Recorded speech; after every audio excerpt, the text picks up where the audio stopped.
थे। सड़क पर इक्का तुक्का गाड़ियां चल रही थी। अपनी नाइट शिफ्ट खत्म करके शीला और निकिता बस स्टॉप पर खड़ी थी। आज तो हमें बहुत देर हो गई। पता नहीं घर जाने के लिए हमें कोई साधन मिलेगा भी या नहीं। अगर कोई साधन नहीं मिला तो कहीं रात इसी बस स्टॉप पर ना बितानी पड़े। अपनी काली जुबान बंद कर, जब देखो तब उल्टी बातें ही करती है। अरे कुछ देर रुक जाना, कुछ ना कुछ मिल ही जाएगा। लेकिन काफी देर तक इंतजार करने के बाद भी उन्हें कोई बस नहीं मिलती। धीरे धीरे समय के साथ साथ सड़क पर चलने वाली गाड़ियों का दिखना भी बंद हो जाता है। अरे ये देख, अब तो सड़क पर एक भी गाड़ी नहीं दिख रही। दूर दूर तक गाड़ी और किसी इंसान का नामो निशान नहीं है। एक काम करते हैं, वापस अपने ऑफिस चलते हैं। हम दोनों आज रात वहीं गुजार लेंगे। देख, तुझे अच्छी तरह पता है 10 बजे के बाद चौकीदार ऑफिस के मेन गेट पर ताला लगाकर अपने घर चला जाता है। ऑफिस जाने का कोई फायदा नहीं है। इस सुनसान सड़क को देख मुझे बहुत घबराहट हो रही है। एक काम करना, उसी चौकीदार के घर चलते हैं। वो भी तो परिवार वाला है। हम बेफिक्र होकर आज रात उसके घर पर रुक सकते हैं। अरे पागल, चौकीदार 10 बाई 10 की खोली में रहता है। उसके 4 बच्चे हैं। भला वो हमें अपने घर में कौन सी जगह देगा। अब तू ना ये बेकार की बातें बंद कर और चुपचाप खड़ी रह। शायद कोई लिफ्ट ही मिल जाए। फिर काफी देर इंतजार करने के बाद आखिरकार एक नीले रंग की बस उनके सामने आकर रुकती है।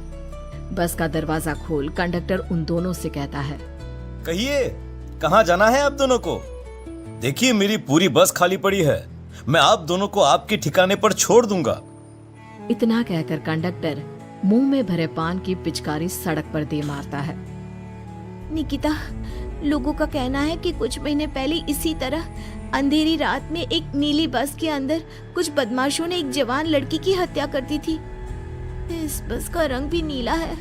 कहीं ये वही बस तो नहीं? कंडक्टर शीला की बात सुन लेता है और मुस्कुराते हुए कहता है, देखिए मेम साहब, उस घटना के बारे में मैंने भी सुना है। माना कि उस बस का रंग और मेरी बस का रंग एक है, लेकिन दुनिया में नीले रंग की एक ही बस तो नहीं है ना। हाँ? ये तो सिर्फ एक इत्तेफाक है।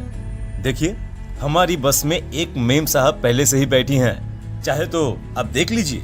निकिता गर्दन उठाकर देखती है तो बस के पीछे वाले हिस्से में एक लड़की कंबल ओढ़े बैठी हुई थी। सही तो बोल रहे हैं भैया, बस में पहले से एक लड़की बैठी है। चल अब हम भी बैठ जाते हैं, वैसे भी बहुत देर हो गई है। अरे ठहर जाना निकिता, मुझे डर लग रहा है। अरे तुझे इतना ही डर लग रहा है तो तू यहीं खड़ी रहे, मैं तो चली। अरे तुम मुझे छोड़कर कहाँ जा रही है? मैं भी चलती हूँ। दोनों बस में जाकर बैठ जाती हैं। देखते ही देखते ड्राइवर बस को तेज रफ्तार में चलाना शुरू कर देता है। तभी शीला की नजर पीछे वाली सीट पर अकेली बैठी लड़की पर पड़ती है। उस लड़की की लाल आंखें और उसका आधा जला हुआ चेहरा देखकर शीला घबरा जाती है। सुन निकिता, हमारे पीछे जो लड़की बैठी है ना, उसकी आंखें एकदम खून की तरह लाल और चेहरा किसी चुड़ैल की तरह डरावना दिख रहा है। अरे छोड़ ना, कौन कैसा दिखता है, मुझे इन सब बातों में कोई दिलचस्पी नहीं है। मैं थोड़ी देर झपकी लेना चाहती हूँ, इसलिए अब तू अपनी बड़बड़ बंद कर प्लीज। बेफिक्र निकिता अपनी आंखें बंद करके बैठ जाती है। दूसरी ओर बस जंगल के रास्ते में पहुंची है। चारों तरफ घना अंधेरा और साथ ही जंगल में मौजूद जंगली जानवरों की डरावनी आवाजें शीला को और भी ज्यादा डराए जा रही थी। थोड़ी ही देर में बस एक बरगद के पेड़ के पास से गुजरती है। तभी अचानक बरगद की डाल पर बैठी एक बिल्ली कूदकर खिड़की के रास्ते शीला की गोद में आ गिरती है। मर गई रे, बचाओ मुझे, कोई बचाओ। शीला के चिल्लाने की वजह से निकिता की आंख खुल जाती है और वो भी घबराकर इधर उधर देखने लगती है। तभी पीछे वाली सीट पर बैठी लड़की उठकर शीला के पास आती है और बिना कुछ कहे उस बिल्ली को शीला की गोद से उठा उसे सहलाते हुए अपनी गोद में लेकर वापस अपनी सीट पर जाकर बैठ जाती है। अरे शीला, तू तो बहुत ही डरपोक है। जरा जरा सी बात पर उछल पड़ती है। मैं कल से अकेले ही सफर करूंगी। अरे मैं क्या करूं? वो बिल्ली अचानक मेरी गोद में आ गिरी। अपनी बकवास बंद कर और मुझे चैन से सोने दे। इस तरह शीला को डांटकर निकिता फिर सो जाती है, पर तभी अचानक एक झटके से ब्रेक लगाकर ड्राइवर बस को रोकता है। शीला खिड़की से बाहर झांक कर देखती है तो उसे सड़क के किनारे एक काला आदमी खड़ा दिखाई देता है। उसकी बड़ी बड़ी दाढ़ी और अजीब से कपड़े देखकर शीला को घबराहट होने लगी। क्या हुआ ड्राइवर भैया, आपने बस क्यों रोक दी? अरे वो देखो, वहाँ वो सड़क के किनारे एक आदमी खड़ा है, उसी के लिए मैंने बस रुकवाई है। शीला निकिता को धक्का देकर नींद से जगाती है। अरे अब क्या हुआ? वो देख, सड़क किनारे कितना डरावना आदमी है।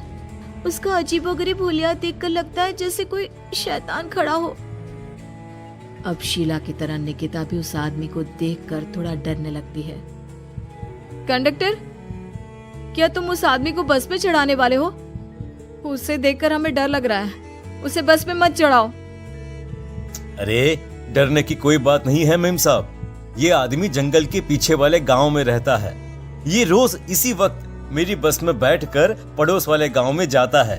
और वैसे भी ये बेचारा गूंगा है। अगर आप लोगों को डर लगता है तो मैं इसे ड्राइवर के बगल में बिठा देता हूँ। ओह अच्छा, ठीक है। फिर कंडक्टर का इशारा पाते ही वो आदमी बस में सवार हो जाता है। ड्राइवर दोबारा एक्सीलेटर पर जोर देकर बस को आगे बढ़ाता है। थोड़ी ही देर में बस एक घाटी पर चढ़ती है। बस के एक तरफ गहरी और डरावनी खाई थी, पर ड्राइवर को इस बात से कोई फर्क पड़ता नजर नहीं आ रहा था। वो लगातार बस की रफ्तार बढ़ाकर बस चलता जा रहा था। ड्राइवर भैया, आप देखते नहीं क्या बगल में इतनी गहरी खाई है? बस की रफ्तार लगातार बढ़ाए जा रहे हो, थोड़ा धीरे चलाओ ना। अरे मेम साहब, घबराने की कोई बात नहीं है, ये तो मेरा रोज का काम है। मैं तो यहाँ इसी रफ्तार से बस चलाता हूँ। अब बेफिक्र होकर अपनी सीट पर बैठ जाइए, आपको कुछ नहीं होगा। ड्राइवर के कहने पर निकिता शांति से बैठ जाती है। कुछ दूर चलने पर अचानक ड्राइवर बस को सड़क के किनारे रोक देता है। शीला एक बार फिर खिड़की के बाहर झांक कर देखती है, लेकिन इस बार उसे कहीं कोई दिखाई नहीं देता। अरे अब क्या हुआ? तुमने बस क्यों रोक दी? यहाँ तो दूर दूर तक कोई भी नहीं दिखाई दे रहा। ड्राइवर उसकी बात का कोई जवाब नहीं देता, पर कंडक्टर बोल पड़ता है। ये हमारी फेवरेट जगह है, हम अपने सारे अच्छे काम यहीं पर करते हैं। अब हमारा प्रोग्राम खत्म होने के बाद ही बस यहाँ से आगे बढ़ेगी। इतना कहते ही कंडक्टर सीट के नीचे रखी एक शराब की बोतल निकालता है। अरे ये सब क्या है? तुम्हारे बस में सवारी बैठी है, उन्हें घर पहुंचाने की जगह तुम यहाँ सड़क के बीच में बस रोककर शराब पियोगे? बस में लड़कियों के बैठे हुए भी तुम्हें ये सब करते हुए शर्म नहीं आती? कंडक्टर कोई जवाब नहीं देता और मुस्कुराते हुए शराब पीने लगता है। तभी ड्राइवर और दूसरा आदमी भी कंडक्टर के साथ मिलकर शराब पीने लगते हैं। निकिता, मुझे इन तीनों के इरादे कुछ ठीक नहीं लगते। हमने इस बस में बैठकर बहुत बड़ी भूल कर दी। तू घबरा मत, मैं हमेशा अपने पर्स में छोटा सा चाकू रखती हूँ। उसके रहते ये तीनों हमारा कुछ नहीं बिगाड़ पाएंगे।